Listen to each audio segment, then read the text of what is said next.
जी नाज़रीन, अस्सलाम वालेकुम। एक दफ़ा फिर एक नए वीलॉग के साथ आपकी खिदमत में हाजिर हैं। आपसे दरख्वास्त है कि हमारा यूट्यूब चैनल सब्सक्राइब करें ताकि हर वीडियो की इत्तला आपको फ़ौरी तौर पर मिल जाए।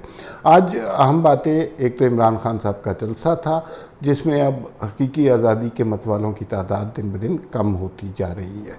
दूसरी साइड पे इसहाक डार साहब का वापसी का प्लान, और अब वो जो है वापस आ रहे हैं और हो सकता है वज़ीर आज़म के तैयारे में ही वापस आ जाएं। और मंगल को कहा जा रहा है कि वो वज़ीर ख़जाना का हल्फ़ ले लेंगे। ये बहुत मेजर डेवलपमेंट है और इससे अब यूँ लगता है कि बहुत तेज़ी से हालात चेंज होंगे। इमरान खान को एक सेफ़ एग्ज़िट दिया जा रहा है, एक सेफ़ रास्ता दिया जा रहा है। वो रास्ता क्या है और क्यों दिया जा रहा है, उस पर किस तरह अमल होगा, वो सारी बात आपको बताएंगे इस वीलॉग में। आज की जो अहम डेवलपमेंट रही उसमें तो खान साहब का जलसा था, और यकीन मानिए खान साहब की तकरीर सुनना बड़े दिल गुर्दे का काम हो गया है। कौन वो बातें सुने जो खान साहब 25 साल से एक जैसी कर रहे हैं। जब वज़ीर आज़म थे तब भी, जब अपोजिशन में थे तब भी किया कराया इन्होंने कुछ भी नहीं है। सिर्फ़ और सिर्फ जो है इल्ज़ाम इनके पास है, बहतान है, गाली है, उसके अलावा कोई ख़ास बात नहीं है। लेकिन आज की बड़ी अहम बात ये थी, वैसे तो पीटीआई का सोशल मीडिया हर दफ़ा खान साहब के हर जलसे को, प्रेस कॉन्फ्रेंस को, प्रेस ब्रीफिंग को, पॉडकास्ट को, ट्विटर स्पेस को, फेसबुक लाइव को जो है वो तारीख़ी ही करार देता है। लेकिन आज के तारीख़ी जो जलसा था उसके अंदर खान साहब ने लॉन्ग मार्च की कॉल देनी थी, तारीख़ का हतमी ऐलान करना था, क्योंकि पिछले जलसे में वो कह चुके थे कि अब जो मैं नेक्स्ट टाइम तारीख़ दूंगा वो आप देखिएगा कि वो हतमी तारीख़ होगी।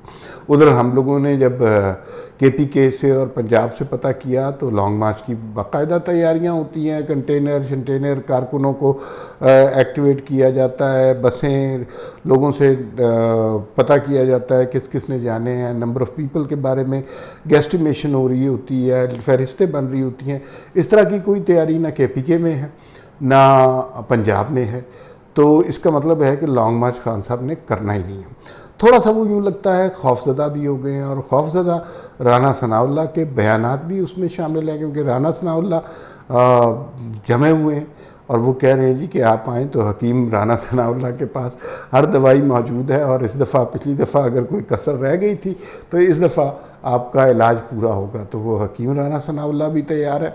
दूसरी तरफ इस्टेब्लिशमेंट भी इमरान खान के मुतालबात नहीं मान रही। जो इन दो मुलाकातों का जिक्र हुआ है उसमें भी आपने देख लिया है कोई ख़ास ऐसी पेशरफ नहीं हुई और अनफ्रूटफुल मुलाकातें उन्हें कहा जा रहा है।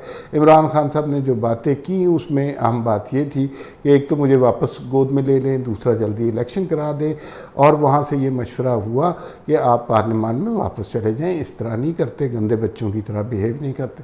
तो खान साहब ने थोड़ी देर गंदे बच्चों की तरह बिहेव किया और फिर अब मुझे लगता है कि वो अच्छे बच्चों की तरह बिहेव करने लगे हैं, क्योंकि 2-4 पेशियाँ हुई हैं और खान साहब का सारा मामला सीधा हो गया और अब उन्हें फ़िक्र रहने लग गई है कि अब वो क्या लफ्ज़ बोलें और उसके क्या मुज़मरात हों। पहले 4 साल नहीं ऐसा हुआ, और वो पहले 4 साल जो मर्ज़ी करते रहे, किसी ने उन्हें कोई रोका पूछा टोका नहीं है। लेकिन अब उन्हें एहसास होने लग गया है कि अब रियासत जो है वो किसी और नहज पे चल पड़ी है। तो ये मामलात खान साहब को कुछ ज़्यादा पसंद नहीं आ रहे। तो लिहाजा आज भी लॉन्ग मार्च की हतमी कॉल नहीं दी, और वो जो तारीख़ का सबसे बड़ा इनकलाब आना था और वो जो हकीकी आज़ादी के लिए 50 करोड़ लोगों ने पाकिस्तान में से ही निकलना था, उसकी हतमी तारीख़ नहीं है। दूसरी जानिब खान साहब ने कुछ सहाफ़ियों से गुफ्तगू करते हुए कुछ इस तरह की इंडिकेशन दी है कि अगर अमेरिकन साइफ़र वाली तहकीकात शुरू हो जाएं तो हम असम्बली में वापस आ सकते हैं। अब ये तो सिक्योरिटी कमेटी मीटिंग हो चुकी है, वज़ीर दिफ़ा बात कर चुके हैं, वज़ीर ख़ारजा बात कर चुके हैं, अमेरिका से इसकी तरदीद आ चुकी है, रूस वालों ने कुछ भी नहीं कहा। तो वो भी कह रहे हैं कि हमने कोई इस तरह की बातें की नहीं है। अमेरिका से भी आ चुकी भी है, वो साइफ़र सारा फ्रॉड था। तो खान साहब लेकिन उसी पे मुसर है कि वो साइफ़र की तहकीकात हो। अब तो सिर्फ यही सिचुएशन रह गई है कि जो बाइडन आ जाए खान साहब के घर और दरवाजे की घंटी बजाता रहे, जैसे ही खान साहब निकले उनके पाँव पड़ जाए और कहे जी वो साइफ़र वाली बात हमने गलत की थी। खान साहब की ख्वाहिशें कम से कम ऐसी हैं, लेकिन इस बात में कोई हकीकत नहीं है। ये खान साहब को ही पता है, ये इशू क्रिएट किया गया था। शाह महमूद कुरैशी इसमें ममद्द मावन साबित हुए थे और उन्होंने मिलकर एक इशू क्रिएट किया और वो इतना बड़ा बन गया। अचानक खान साहब पिछले दिनों अमरीकी साजिश से बाज आ चुके थे, उस वाली कहानी से अचानक क्यों याद आ गया? क्योंकि खान साहब को अब सेफ एग्जिट चाहिए। अब वो दोबारा पार्लियामान में आना चाहते हैं क्योंकि इस्टेब्लिशमेंट की तरफ से उनको टोटल इनकार हो गया है। उन्होंने कहा भाई हम न्यूट्रल हो गए हैं, आप खेलें जो कुछ खेलना है, आप तबाही फैलाएं जो फैलानी है, हमारा अब आपसे कोई ताल्लुक़ नहीं है। आप हमारे लिए एक सियासी लीडर के तौर पर मोहतरम है, लेकिन यही है, अब हम आपकी नैपियाँ शैपियाँ नहीं चेंज कर रहे और अब आपके मामलात आप खुद जाने, ना बंदे आपके लिए अरेंज कर रहे हैं ना इत्तेहादी अरेंज कर लें।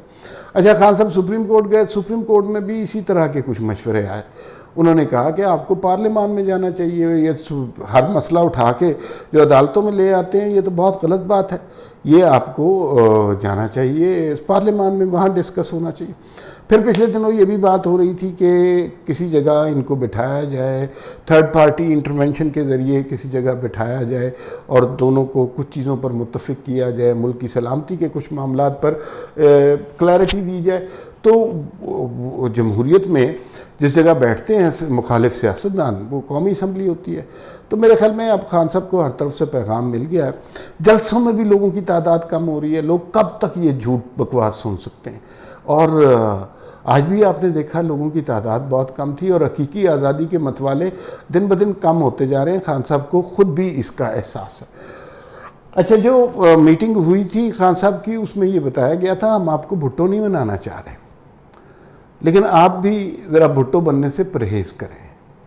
आप भुट्टो नहीं हैं, आप तो बिल्कुल हमारी बैसाखियों पर चल कर आए हैं, तो लिहाजा ज़्यादा हीरो बनने की ज़रूरत नहीं है। ये जो आम ज़ुबान में लफ्ज़ कहा जाता है, ये उसी तरह की कोई सजेशन दी गई है। अदालत ने भी कह दिया, इस्टेब्लिशमेंट ने भी कह दिया, अवाम भी नहीं आ रहे, तो खान साहब क्या करेंगे? देखिए, इसी तरह हुआ था कि आपको याद है 2014 का जो धरना दिया था।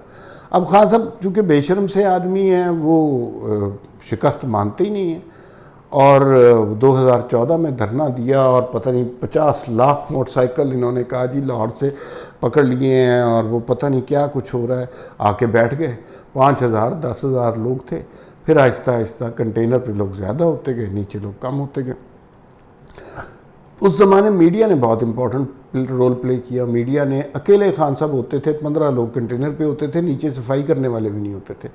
और खान साहब को मिड शॉट में, क्लोज़अप में दिखा के उन्होंने 2-2 घंटों की तकरीर सुनवाई और खान साहब कुर्सियों से खिताब कर रहे होते थे, कोई बंदा नहीं होता था। लेकिन मीडिया ने हमें ऐसे दिखाया जैसे पता नहीं क्या इनकलाब आ रहा है और क्या कुछ हो रहा है।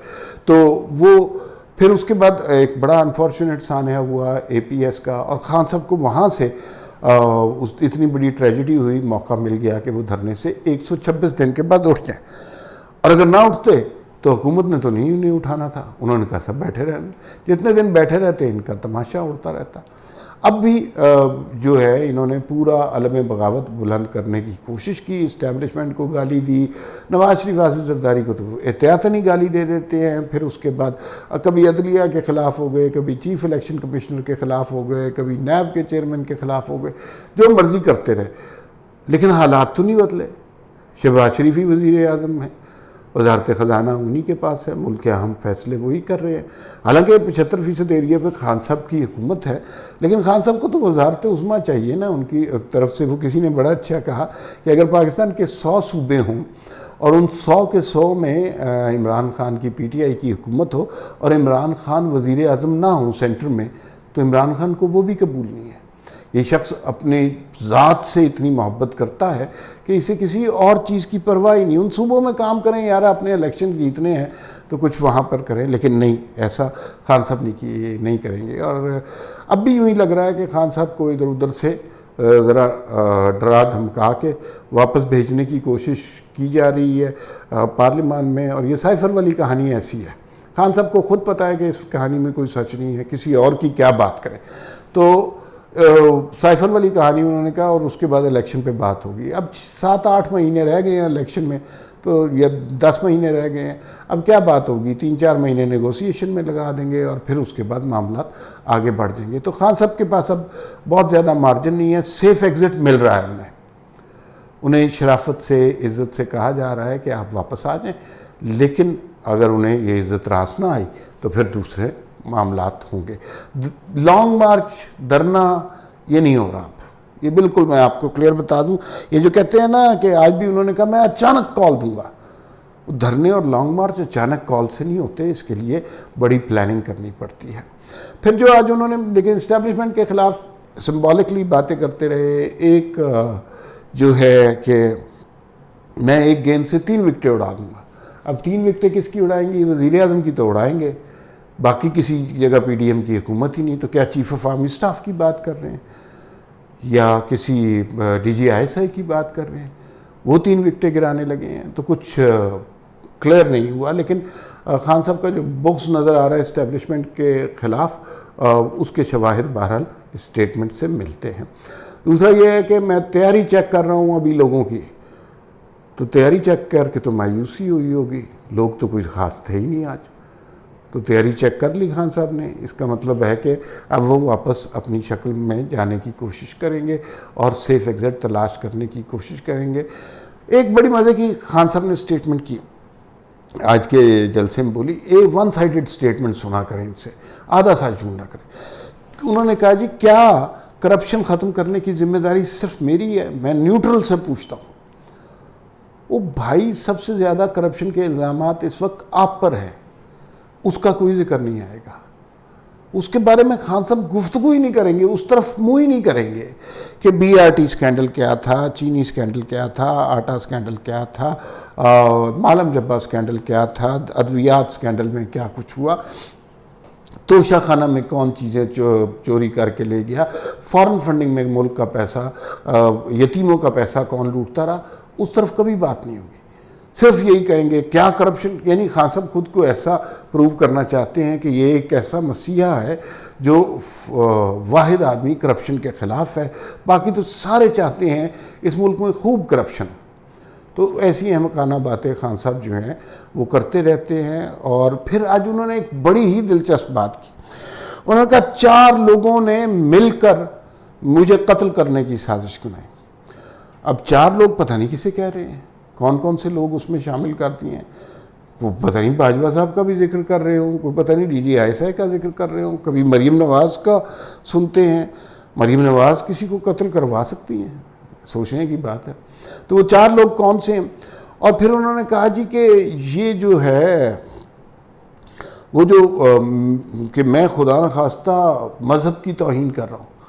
खान साहब अगर अपनी ख़ुद तकरीरें सुन लें, लेकिन मुझे यकीन है कि अगर वो ख़ुद भी सुनने की कोशिश करेंगे तो इतनी देर नहीं सुन सकेंगे, उनके अपने सर में दर्द हो जाएगा जैसे हमारे सरों में दर्द हो जाता है।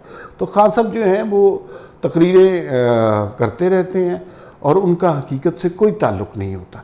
तो उन्होंने ये कहा जी कि वो मरियम ने साजिश की, PTV पे चलाई, और उसका मतलब ये था कि अगर कोई मुझे मार दे तो कोई मजहबी जुनूनी मुझे मार दे तो कहा जाए कि मजहबी जुनूनियत ने ये इख्तियार की। खान साहब आधा सच बोलते हैं, इन्हें याद नहीं है इन्होंने नवाज शरीफ के ख़िलाफ़ कितनी बुरी कैंपेन चलाई थी तौहीन मज़हब के हवाले से। वो एक कानून था ना, वो जिसका हलफनामा चेंज कर दिया, नवाज शरीफ ने तौहीन रसालत की बात निकाल दी, पूरे मुल्क में कोहराम मच गया और वो कुछ भी बात नहीं थी, सरासर झूठ थी। और उसके बाद जो कुछ किया गया वो सारा आपके सामने। तो खान साहब ने खुद लोगों को मरवाने की कोशिश की है, इनके बारे में किसी का ऐसा ख्याल नहीं है, कोई खान साहब के खून से अपने हाथ रंगना नहीं चाहता। हाँ, अलबत्ता ये बात है कि PTV ने जो वो चलाई थी तौहीन रसालत और तौहीन मज़हब वाली खान साहब की स्टेटमेंट, वो बहुत गलत चलाई थी। उसके लिए मेरे ख्याल में उस प्रोड्यूसर को या जो भी अमला था उसे सैक करना चाहिए था, इसलिए कि उसने बग़ैर किसी तहकीक के जावेद लतीफ़ की प्रेस कॉन्फ्रेंस तो उसे चलानी थी, लेकिन उसने सोशल मीडिया पे के मुख्तलिफ टिकर, मुख्तलिफ स्क्रीनशॉट चला दिए जिसमें यह कहा गया कि इमरान खान तो मुसलमान है ही नहीं।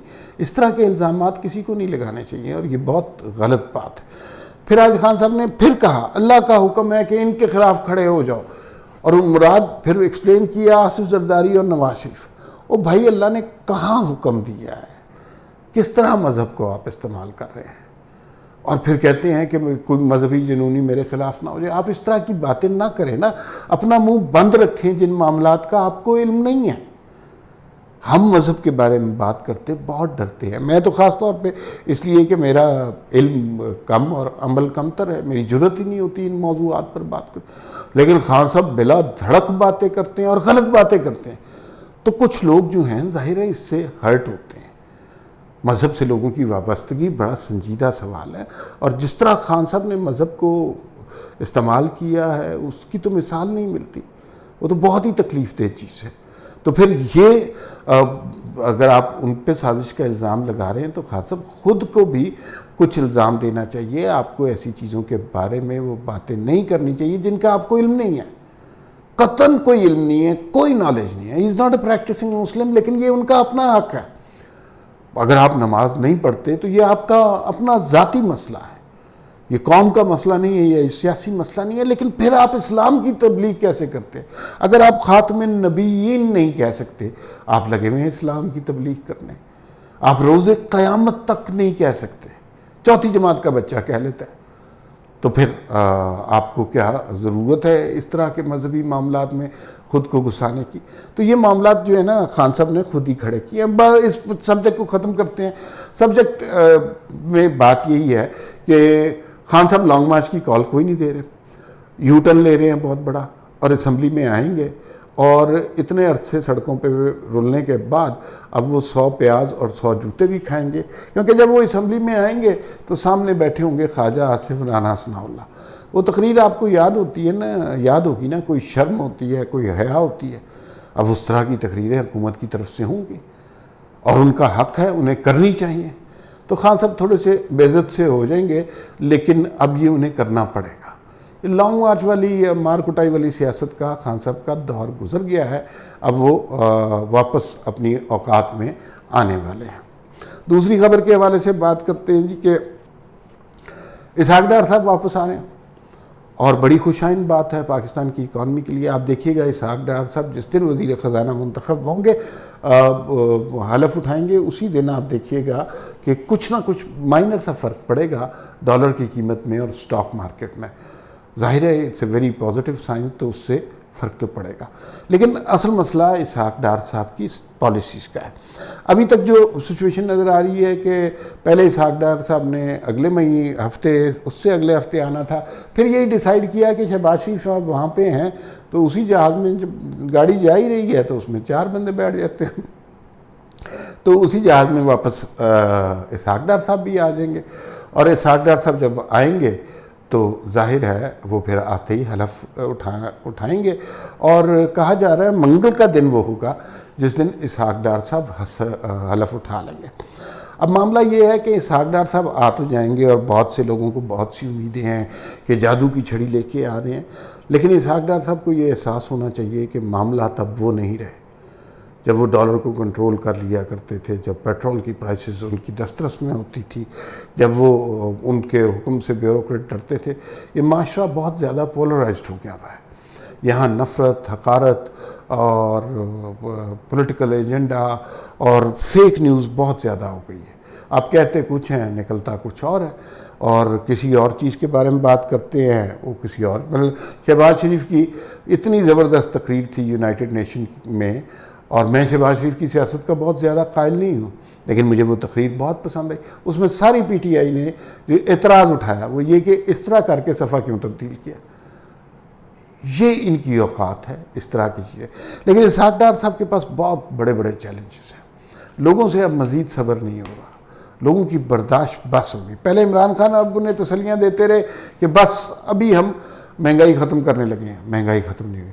फिर जब नून लीग की PDM की हुकूमत आई और ये पहले महंगाई मार्च निकाला करते थे, तो लोगों ने कहा ये आकर ठीक करेंगे, और दुगनी महंगाई हो गई, लोग मज़ीद परेशान हो गए। अब आखिरी उम्मीद है कि इसहाक डार साहब आ रहे हैं, तो इसहाक डार साहब आकर मामला ठीक कर लेंगे। कुछ अगर ना ठीक किए तो ये PDM के ताबूत में आखिरी कील होगी, फिर इनके पास कोई और मौका नहीं है। इलेक्शन ये जीत नहीं सकेंगे। और इसहाक डार पे बहुत जिम्मेदारी आयद होती है। कोई जादू की छड़ी उन्हें चलानी पड़ेगी, कोई तरीका इख्तियार करना पड़ेगा जिससे ये सारे मामलात काम ठीक हो जाएं और आवाम को रिलीफ मिले। अगर आवाम को रिलीफ नहीं मिलेगा तो फिर चाहे इसहाक डार आ जाएँ वज़ीर ख़जाना या बिल गेट्स आ जाएँ, किसी का कोई फ़ायदा नहीं है। खैर और बहुत सी बातें हैं, फ़िलवक्त के लिए इतना ही, फिर मुलाकात होगी। अल्लाह हाफ़िज़।